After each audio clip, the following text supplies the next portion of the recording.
Oke, assalamualaikum warahmatullahi wabarakatuh. Perkenalkan, nama saya Selvia Destiara Mahrani. Di sini saya akan menjelaskan dari tugas mingguan shift 2 tutorial cara pengerjaannya ya teman-teman. Oke, jadi di sini ada pertanyaan nomor 1. Waktu bertahan hidup tanaman dalam kondisi eksperimen tertentu memiliki parameter bentuk A, alfanya itu 2,5, betanya itu 10. Tentukan probabilitas bahwa tanaman tersebut bertahan hidup lebih dari 14 minggu dengan syarat bahwa tanaman tersebut sudah hidup selama 6 minggu tanpa gagal. Oke, di sini saya sudah mengklasifikasikan membuat ini termasuk distribusi Weibull dengan alfanya itu 2,5, betanya 10. Kita langsung masuk ke Minitab.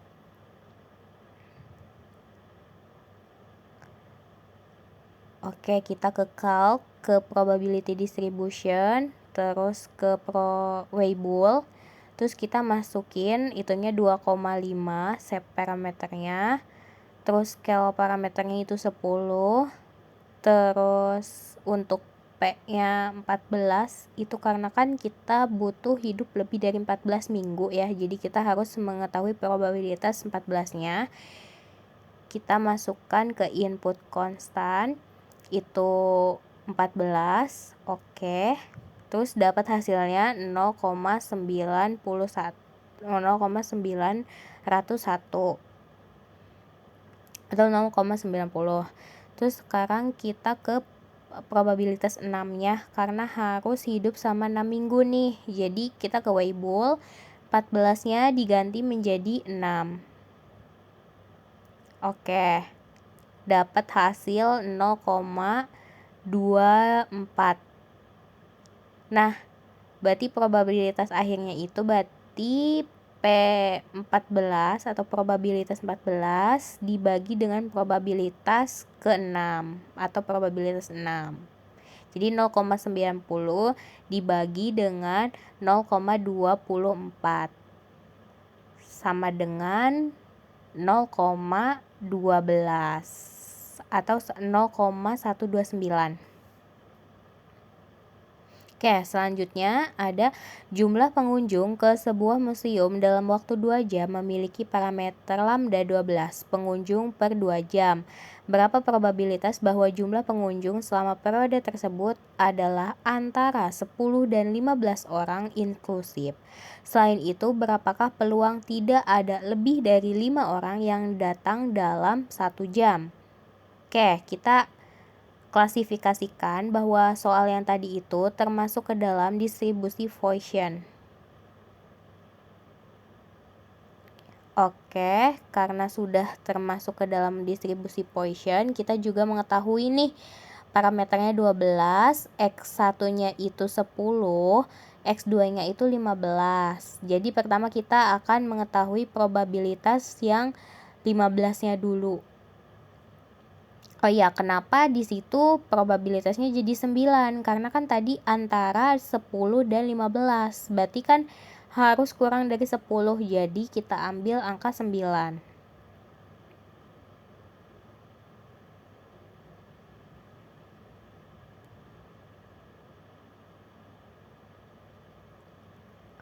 Oke, selanjutnya kita ke calc, ke probability distribution, terus ke Poisson. Terus mean atau nilai rata-ratanya kita ambil berarti 12. Terus input konstannya kita pakai 15 dulu. Lalu kita dapatkan hasil 0,844. Lalu kita kurangi dengan probability distribution lagi, Poisson lagi, 15-nya ganti ke 9. Lalu kita klik, dapatkan hasil 0,242. Nah, kita kurangi nih dari probabilitas 15-nya dengan probabilitas 9-nya. Dari 0,844 dikurangi 0,242. Jadi sama dengan hasil akhirnya itu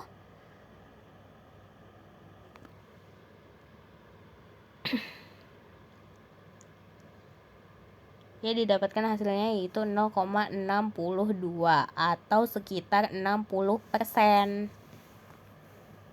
Selanjutnya, di nomor selanjutnya itu ada selain itu berapa peluang tidak ada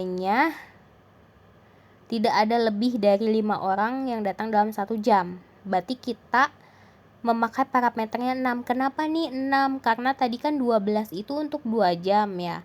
Sekarang untuk 1 jam, berarti 12 dibagi 2, yaitu 6. Dimana X-nya itu kan 5.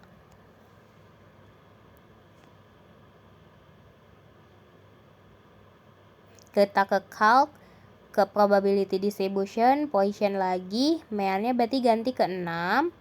Terus input konstannya itu 5. Kita ok, dapat 0,445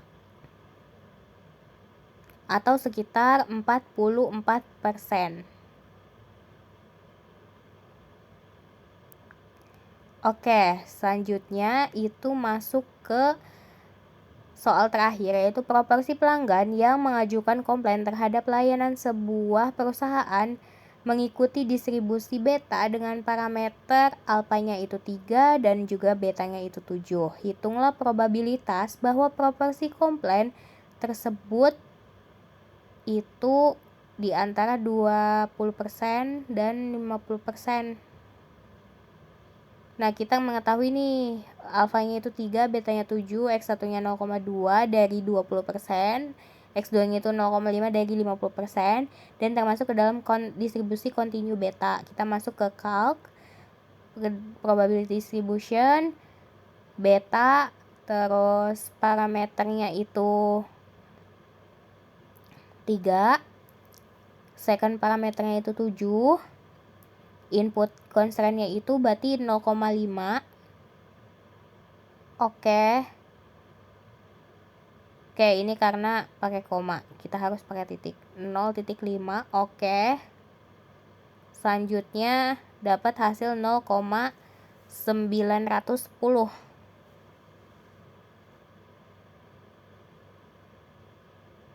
Maaf, harusnya 910, itu typo. Terus lanjut.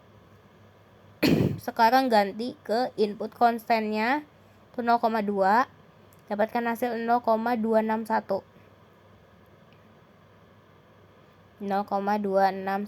Oke, langsung dikurangin 0,910 dikurangin 0,261, itu hasil akhirnya adalah 0,648.